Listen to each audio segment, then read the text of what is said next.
about 50 press members on. So thank you for joining us. My name is Chris de Blasio. I handle the communications for Showtime Sports. Big news today. Obviously, we are still excited to continue with the big event on December 18th from Amalie Arena in Tampa, Florida, with our partners at MVP, Most Valuable Promotions, Nikisa Badarian and Jake Paul. We're going to hear from Jake. We have about 15 minutes for some comments and press and reaction to today's news. So we're going to get right into it. Jake, I'd like to start by asking you, your reaction to the news. We saw your video post this morning confirming, and I want to hear your initial reaction and/or follow-up, and then we'll go right to press questions from there. Yeah, look, I mean, this is boxing, right? So these types of things happen, and it's unfortunate, but still going to be a massive fight, just like it was last time. There's celebrities coming out left and right. Some people are even more excited to see me fight Tyron again, and there's unanswered questions. That's why the slogan for the fight is "Leave no doubt." I've gotten so much better in this training camp, and I'm going to leave no doubt. I want to knock this guy out, and we can move on from there. But for the Furies, it's an embarrassment. They said, "Oh, we'll fight Jake with a broken rib. We'll fight Jake with a chest infection. We'll fight Jake with our arms tied behind our back." And then when it actually came to fighting me, they pulled out. So, it sucks, but it is what it is. All right, for a press, you guys know the drill. Use the raise hand function on the keypad, and I'll invite you to ask your question. I'm going to have you please identify yourself and your outlet that you're covering for. We'll start with James Bell. Yes, James Bell from the Boxing Source here. Jake, kind of like going to you working with Amanda Serrano. I know that you have your Most Valuable Promotions, and she's alongside there with you in training. So how is it like working with her and promoting her in order to get the big fights later on down the line? Amanda's great. She's a superstar, and we're just excited to help her elevate her career to the next level because she's put in the work. She's one of the greatest boxers ever, men or woman. And Most Valuable Promotions is just excited to work with her to give her the paydays that she deserves and to put her on that pedestal. And that's what we've done so far. And we're eyeing a mega fight between Katie Taylor and Amanda Serrano in 2022. So it's exciting and just looking to elevate this sport. That's really what I've done since I've come in every which way, and women's boxing is a big passion of mine. All right, thank you, Jake.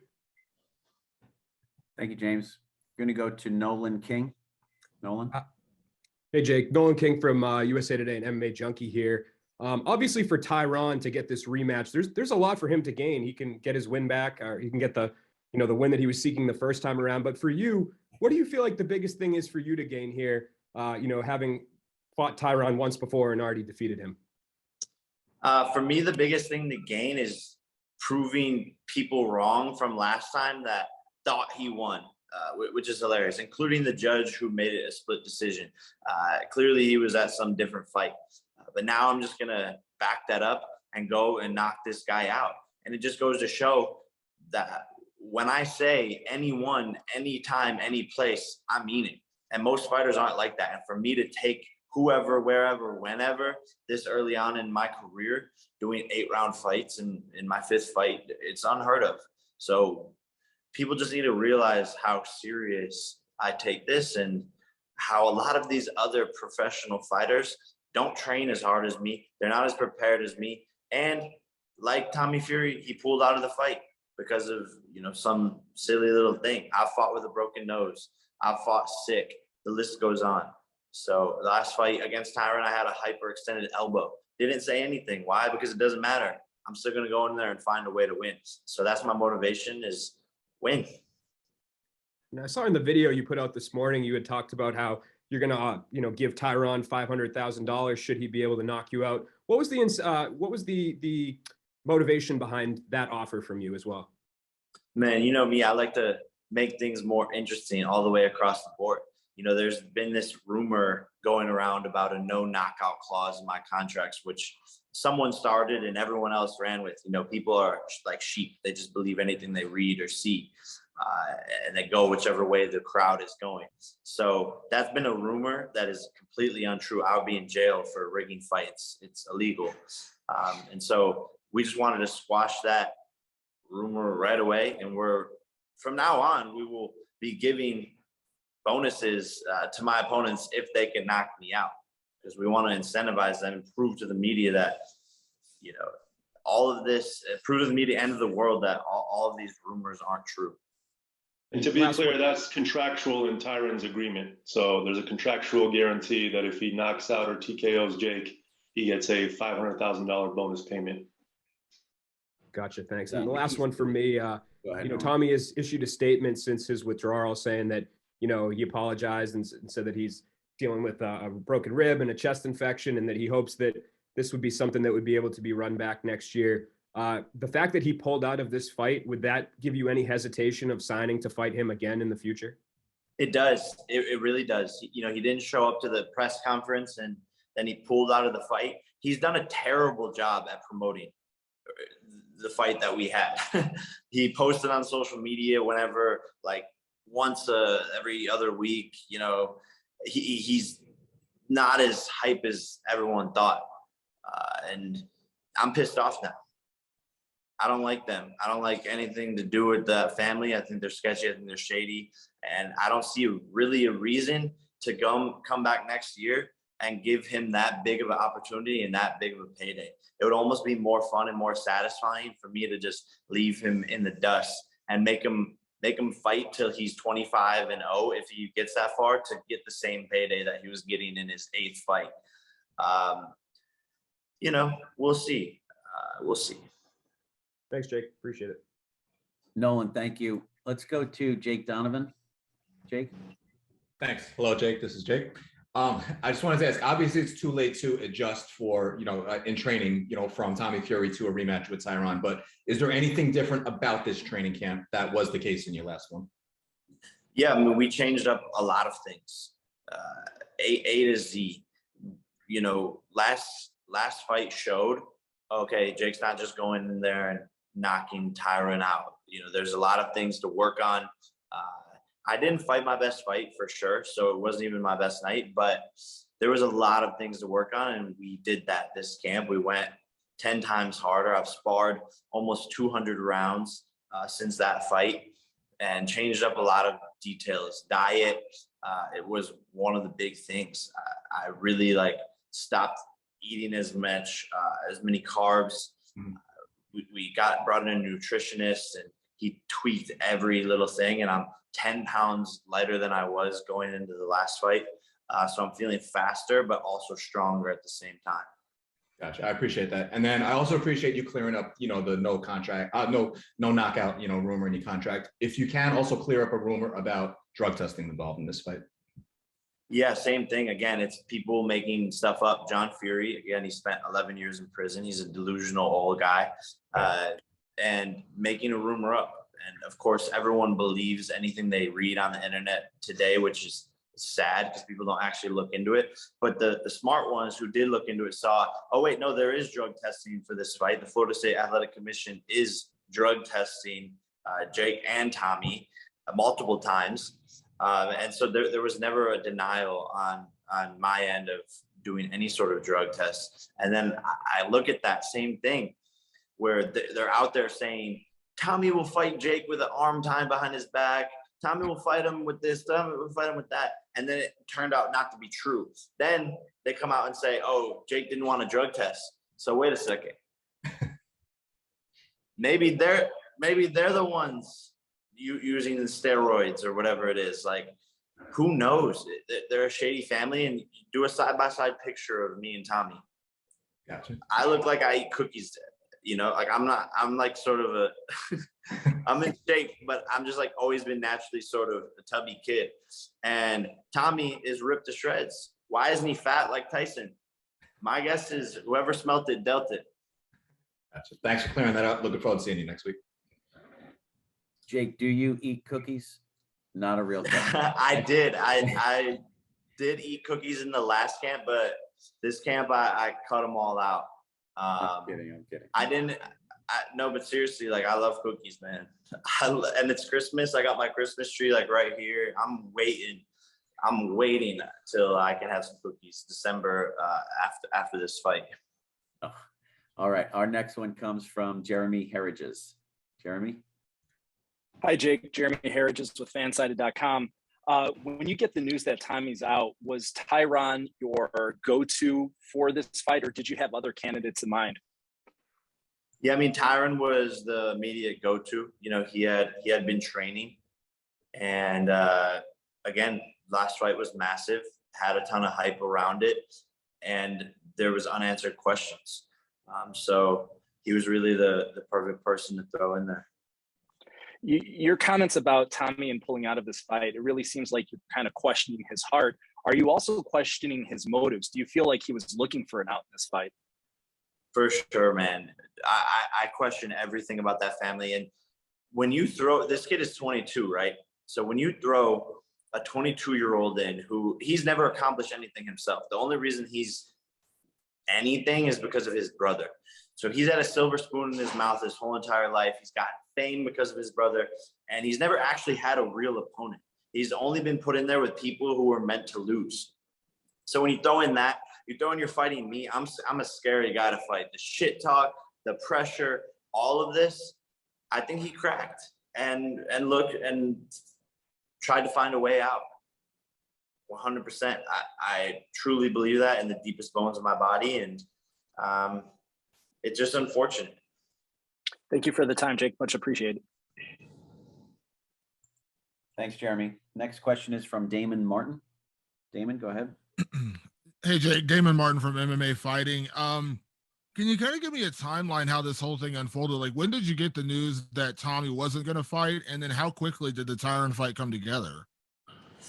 Yeah, I got the news early Friday morning when it was pretty much a done deal, and my manager Nikisa had already spoken to Tyron, who was willing to step up, and I believe, you know, later that evening or the next day, we already had the contract signed from Tyron.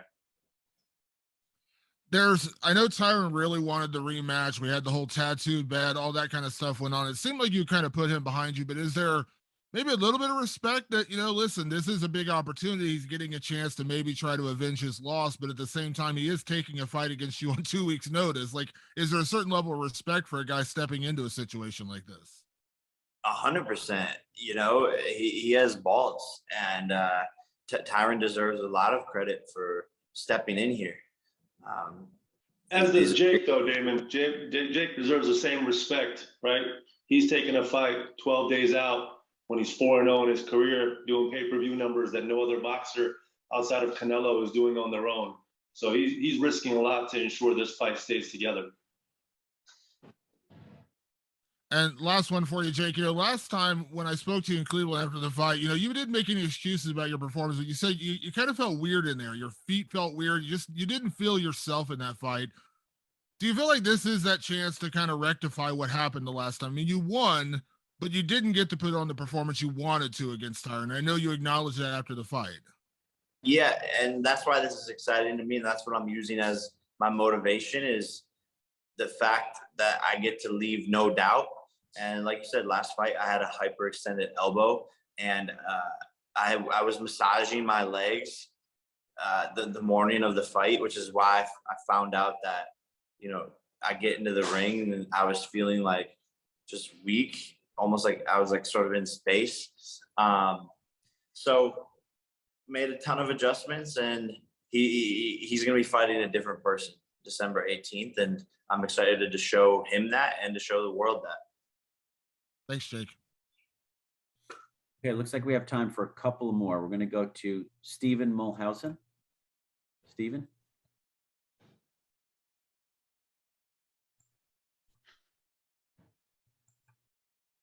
There we go. Stephen Mulhausen here from The Zone, and thank you, Jake, for the time. And just, you know, you guys were talking about, you know, the respect and everything. Do you feel like you will get the respect once everything is said and done and you do what you feel like you're going to do on December 18th? Do you think the same respect will be there for you for accepting this fight on short notice? mean, who knows?